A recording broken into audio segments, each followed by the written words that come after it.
Senhor a todos, sejam bem-vindos a mais uma aula de nossa Escola Bíblica Dominical. Nesta oportunidade, a nossa lição para os adolescentes e juvenis, faixa etária entre 15 e 17 anos. E nós estamos aqui no estudo a respeito de Jesus e do Reino de Deus.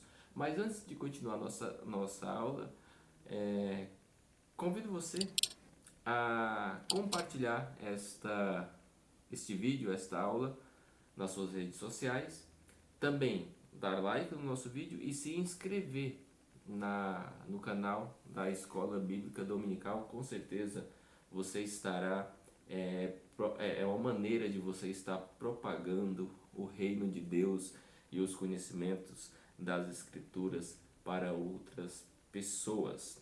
Deus seja louvado. Nós estamos indo para a nossa lição de número 8. A lição de número 8, ela é um convite de salvação. Tudo que nós lemos até aqui foi a respeito da vida de Jesus enquanto ele viveu aqui na terra. Sua missão, seu propósito, a maneira que ele viveu, como que ele se relacionou com as pessoas, como que ele interpretou de fato a lei de Deus, como que de fato a lei de Deus deveria ser interpretada, e essa lei foi interpretada e cumprida por Jesus. Agora nós estamos no cume, digamos que no objetivo final da vida de Jesus, que foi a salvação. E a lição número 8, ela traz justamente esse título: um convite à salvação. Um convite de salvação, e é esse convite que nós estendemos até você, que a mensagem da cruz, na verdade, estende até você, e que nós também estendemos até você um convite à salvação. Eu me convido à salvação, você deve se sentir convidado à salvação, pois a graça de Deus, ela é maravilhosa e ela está aí para salvar. A graça de Deus é o favor não merecido, aquilo que nós não merecíamos. Jesus, ele fez na cruz do Calvário, que foi se entregar por nós. E tem tudo a ver com a nossa lição de hoje, que é um convite de salvação. O nosso texto áureo se encontra em João capítulo 3 e versículo 16. Esse aqui é considerado por muitas pessoas o coração das Escrituras, o centro da Bíblia, em que demonstra, em que fala a maior manifestação de amor de Deus pela humanidade, que foi dar o seu filho, o seu único filho, o seu filho sem culpa e sem pecado, por uma humanidade completamente perdida e pecadora. Ele amou tanto essas pessoas que ele deu seu único filho unigênito. Então, esse versículo de João 3,16, ele é com certeza um dos versículos centrais das Escrituras, e o que norteia e o que baseia toda a nossa fé e todo o cristianismo. A nossa leitura bíblica em classe se encontra em João, o Evangelho segundo João, capítulo 3, do versículo 14 ao 19. João, capítulo 3, do versículo 14 ao 19, que diz assim: E como Moisés levantou a serpente no deserto, assim importa que o Filho do Homem seja levantado, para que todo aquele que nele crê não pereça, mas tenha a vida eterna. Porque Deus amou o mundo de tal maneira que deu seu Filho unigênito, para que todo aquele que nele crê não pereça, mas tenha a vida eterna. Porque Deus enviou o seu Filho ao mundo não para que condenasse o mundo, mas para que o mundo fosse salvo por ele. Quem crê nele não é condenado, mas quem não crê já está condenado, porque não crê no nome do unigênito Filho de Deus. Ou seja, a salvação é apenas por Jesus. E a condenação é esta: que a luz veio ao mundo e os homens amaram mais as trevas do que a luz. Imagine só a seguinte situação. Você tem um sonho, por mais que você não tenha, mas suponhamos que você tem um sonho de fazer um cruzeiro marítimo, de viajar de navio e de desbravar os mares afora. Então você consegue, você tem uma oportunidade, você consegue ir num navio, num iate, seja lá qual que seja a embarcação, e você sai. Você sai navegando pelos oceanos nesse barco. E esse barco tem várias outras pessoas, né? Esse navio tem várias pessoas, e as pessoas estão ali na sua vida normal, no seu cotidiano, fazendo ali, curtindo, né? Aquele passeio, aquele lazer, e você também. Você está aí tranquilamente nesse barco, caminhando aí, navegando na verdade, e está aí curtindo. Só que de repente acontece o seguinte: vem uma tempestade muito forte, o mar começa a ficar bastante agitado e as ondas começam a bater forte contra aquela embarcação e o barco começa a ir para um lado, começa a ir para o outro e começa a andar à deriva, ou seja, sem um rumo certo. E o capitão avisa e fala: olha aí, vocês têm que tentar pegar aí os botes salva-vidas, porque possivelmente o barco vai naufragar, ele vai afundar. Você sabe que você está em meio daquela loucura, daquela tempestade num barco que está afundando e o oceano é profundíssimo. As chances de sobrevivência seriam mínimas porque as pessoas estavam numa situação tão caótica que os botes salva-vidas não comportavam, porque pessoas pegavam, um tomava do outro e aquela confusão toda e um caos generalizado e você ali.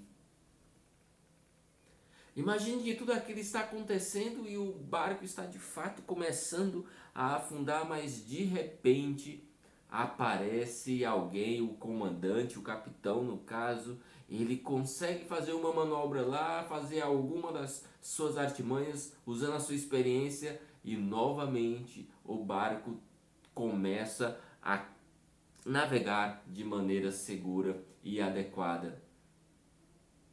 Que alívio você não teria? Só o que acontece é que na maioria das vezes as tempestades que acontecem, nós não percebemos que de fato o caos está tomando conta. Assim como em um barco em que as tempestades estão batendo contra ele, estão fazendo com que aquele barco afunde. Em muitas das ocasiões, isso assim é um reflexo da nossa vida. E quando se trata de plano de salvação, a coisa não é diferente. A humanidade ela estava como aquelas pessoas que navegavam naquele barco.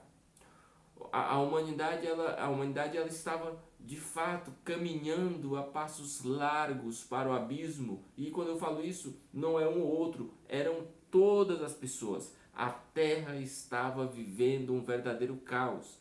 E nesse meio e em tudo isso, onde não havia mais esperança de nada, o que acontece? Surge Jesus. João 3,16: porque Deus amou o mundo de tal maneira que deu seu Filho unigênito, para que todo aquele que nele crê não pereça, ou seja, não morra, não desfaleça, não sofra danos, mas tenha a vida eterna. Sabe aquele capitão que eu falei para você que conseguiu colocar o barco novamente a navegar em segurança? Esse capitão pode simbolizar e representar Jesus, que a humanidade estava totalmente deturpada, caminhando para o abismo e para a perdição, mas aí aparece o capitão Jesus, ele vem e apazigua a tempestade e agora a humanidade ela passa a ter novamente uma esperança e um caminho a percorrer, certa de que terá um final feliz. Quando eu falo aqui de todos os seres humanos, da raça humana, eu não estou falando que todas as pessoas irão ter um final feliz. Mas que aqueles que creem, aqueles que confiarem em Jesus e entregarem a sua vida a Ele, esse sim terá um final feliz. Porque a salvação é para Ele, é para eles.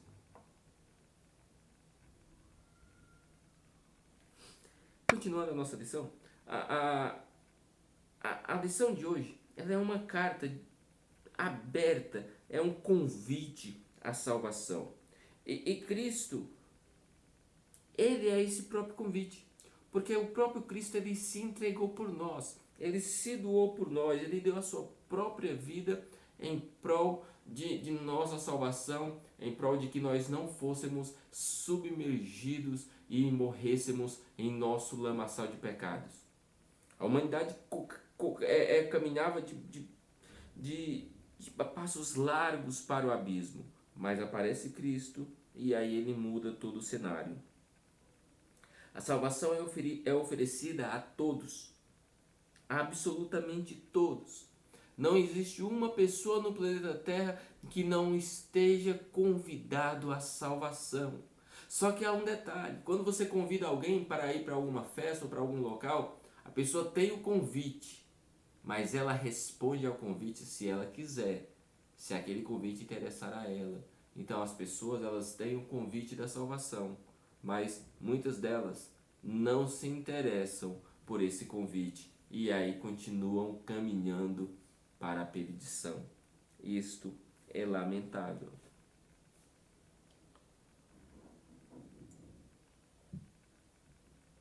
Porque Deus amou o mundo de tal maneira. Explicar a dimensão do amor de Deus é algo praticamente impossível. Vamos ler Efésios capítulo 3 e versículo 19. Diz da seguinte maneira o texto bíblico. Vamos lá. Efésios 3 e 19 diz assim: E conhecer o amor de Cristo, que excede todo o conhecimento, para que vocês sejam cheios de toda a plenitude de Deus. Ou seja, o amor de Cristo, ele é além da compreensão humana. O ser humano, o homem normal, o homem natural, o ser que nasceu de uma mulher, nós aqui, eu e você, não temos condições psicológicas, condições inclusive espirituais ou física que seja, de compreender. Como está no mundo da compreensão, vamos para o lado psicológico. Não temos condições psicológicas ou intelectuais de compreender o verdadeiro e a verdadeira dimensão do amor de Cristo, porque ela é algo magnífico e que excede, como aqui Paulo fala aos Efésios, ela excede todo o conhecimento humano. O ser humano, ele não conhece, ele não sabe e ele não entende a plenitude do amor de Cristo. E observe que o texto, né, de Efésios capítulo 3, versículo 19 fala assim: para que vocês sejam cheios de toda a plenitude de Deus. Ou seja, para eu ser cheio da plenitude de Deus, estar cheio de Deus, eu preciso conhecer a Cristo. Eu preciso experimentar, mesmo sem saber a dimensão de tão grande que é do seu amor, eu preciso aceitar esse amor, estar sob ele. Não sobre, mas sob ele. Ou seja, abaixo dele, ou envolvido com ele, ou vivendo ele. É isso que nos vai fazer e nos irá fazer ser cheio de toda a plenitude de Deus. Isso é magnífico. Isso é maravilhoso. Eu fico bastante emocionado quando eu vejo que mesmo antes de eu ter nascido, Jesus já tinha plano de salvação para mim, como ele tem para você, como ele tem para o teu amigo, e cabe a nós sairmos e evangelizarmos as pessoas. E Cristo, ele é tão magnífico e tão lindo que ele ama todos, sem fazer acepção de uma pessoa sequer. Não existe para Cristo o A ou o B. Eu amo mais esse e amo mais aquele. Não existe o queridinho de Cristo. Ele ama a todos por igual. Vamos ler em Atos capítulo 10, versículo 34, que diz da seguinte maneira. Vamos lá. Atos, capítulo de número 10 e versículo 34. Que diz assim: Então Pedro começou a falar: Agora percebo verdadeiramente que Deus não trata as pessoas com parcialidade. Ou seja, não é melhorzinho tratar esse assim e esse diferente. Não, Deus trata todas as pessoas de maneira igual. Ou seja, todos nós e todas as pessoas têm a mesma chance de salvação. Basta que elas aceitem e dê uma resposta positiva ao convite de Jesus, ao convite à salvação de Jesus. Isso é tremendo, isso é magnífico, sabe? Deus ele em toda a sua plenitude, ele requer que o homem seja salvo de fato. E a salvação ela tem a ver com santificação. Vamos ler 1 Pedro capítulo 1 e versículo 16. Diz da seguinte maneira. 1 Pedro 1 e 16. Pois está escrito: sejam santos, santos, porque eu, isso Deus falando, sou santo. Ou seja, a salvação ela tem a ver com santificação. Quando somos salvos, somos santificados, somos transformados, purificados. Todas as coisas velhas se passaram, como nós vimos nas lições anteriores, e tudo se fez novo. Por quê? Porque agora nós somos salvos, santos, separados para Deus. Santidade significa apartar-se do mal, pessoa que está separada e que não tem uma vida de pecado. É isso que Deus requer de todos nós. Ele é santo e requer que sejamos santos também. Segundo ponto da nossa lição fala a respeito de que Deus deu o seu único filho, o seu filho unigênito.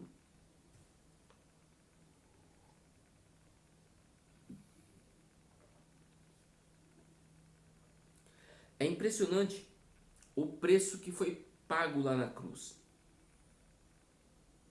Eu tenho filha. Eu vou falar para você que o amor que nós temos pela nossa filha é um amor tão grande e tão incrível que nós não conseguimos, que não tem como não mexer conosco um simples mal-estar de nossas filhas. Sabe, a nossa filha às vezes ela tropeça e cai, coisa que acontece corriqueiramente, mas a preocupação, o nível de preocupação já é desse tamanho. Quando ela está sentindo dorzinha, às vezes está sentindo uma dorzinha na perna, dorzinha do crescimento, que isso também é comum e natural na idade de nossa filha, nós ficamos com o coração partido, porque estamos vendo nossa filhinha passar por aquilo e que é algo que nem de perto e nem queremos que isso aconteça. Foi o sofrimento de Jesus lá na cruz. Então, não tem como nós mensurarmos todo esse amor, todo o valor da salvação, do que Cristo fez lá na cruz. Deus ele deu seu único filho. Isso é algo muito magnífico e esplêndido e demonstra um amor muito grande de Deus pela humanidade. Afinal de contas, somos feituras de Deus. Só que toda a humanidade na verdade corrompida e caminhava para o abismo eterno.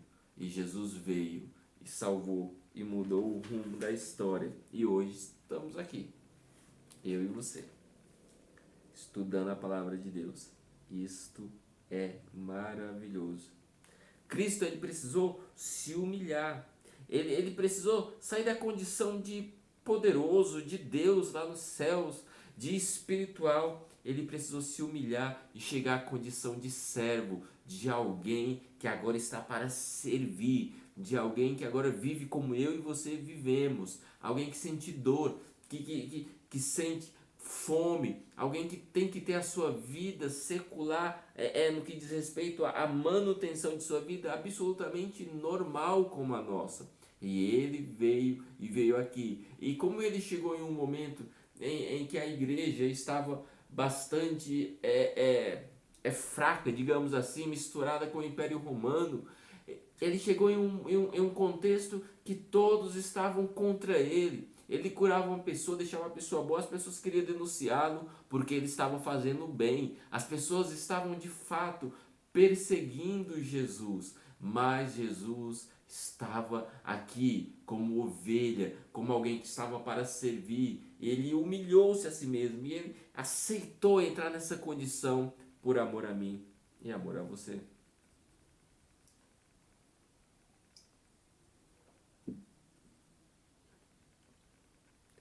Sabe, a salvação, ela é marcada por 3 etapas. Sabe, Jesus, ele já, por amar a humanidade, ele já preparou a salvação. E quando você aceita, atende ao convite da salvação, ela passa por essas 3 etapas, ou etapas em algum momento da sua vida. E isso, em relação à salvação, já é no início. É salvo, então vai passar por isso. Reconhecer que somos pecadores. Quando a chama da graça arde em nosso coração, o Espírito Santo brada em nós, o nosso pecado vem à tona. Nós percebemos que somos pecadores e que dependemos de Deus. Nós percebemos que de fato precisamos de Deus, então nós temos que entender e reconhecer que somos pecadores.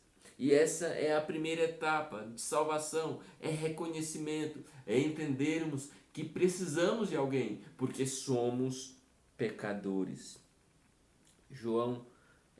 Romanos capítulo 3 e versículo 23 fala que todo mundo é pecador. Isso é lamentável, mas a continuação fala que Cristo veio para vencer o pecado. Isso é incrível. Confiar em Jesus como Salvador é a segunda etapa. A primeira é que eu sei que eu sou pecador, não tem jeito para mim com as próprias forças. Mas a segunda etapa é olhar para Jesus e saber que Ele pode definitivamente nos salvar. Que Ele é quem de fato detém toda a salvação e distribui ela para todos aqueles que atenderem ao seu convite. Romanos capítulo Atos capítulo 16, versículo 31, diz da seguinte maneira.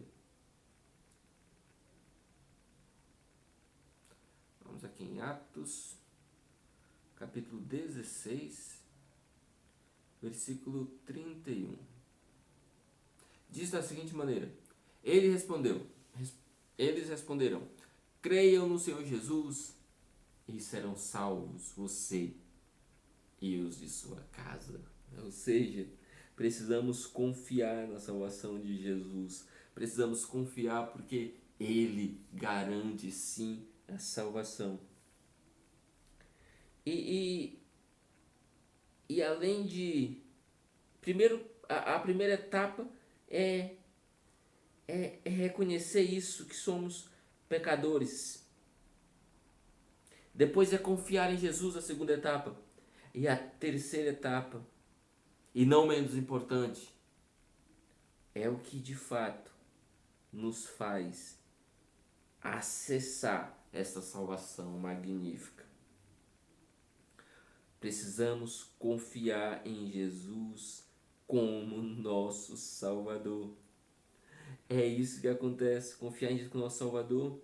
E após isso precisamos, que é a terceira etapa, confessar Jesus como nosso Salvador.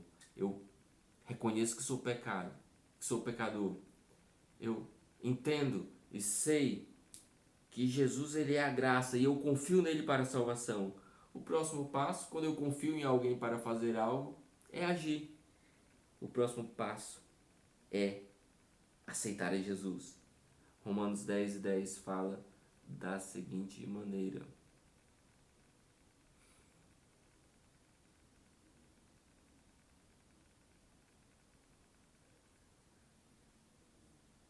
pois com o coração se crê para a justiça e com a boca se confessa para a salvação. Ou seja, uma vez que eu entendi que sou pecador, outra vez que eu tenho confiança em Cristo para a salvação, eu preciso apenas agora confessar publicar isso, que de fato eu sou um salvo, que de fato eu quero Jesus, quero ser um salvo, um salvo. Isto é maravilhoso. Maravilhoso. Crer na salvação, crer em Jesus como Salvador, é passaporte. Já é um passaporte aí para a sua vida eterna. Porque a partir do momento que você crê e compreende, você quer viver para Ele, quer viver em santidade para Ele, porque você de fato quer usufruir da salvação. A salvação ela é gratuita para todos. 2 Coríntios capítulo 5, versículo 17 diz assim: Deus seja louvado.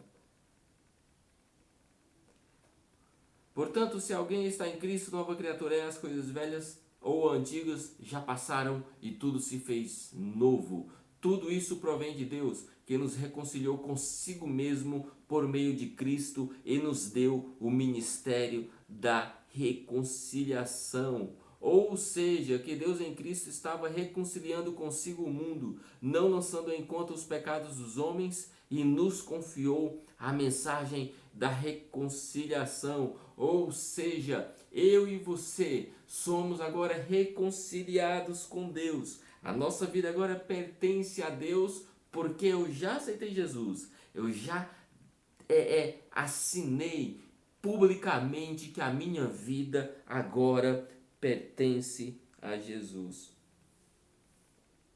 O Senhor, Ele é magnífico e nos deu a salvação.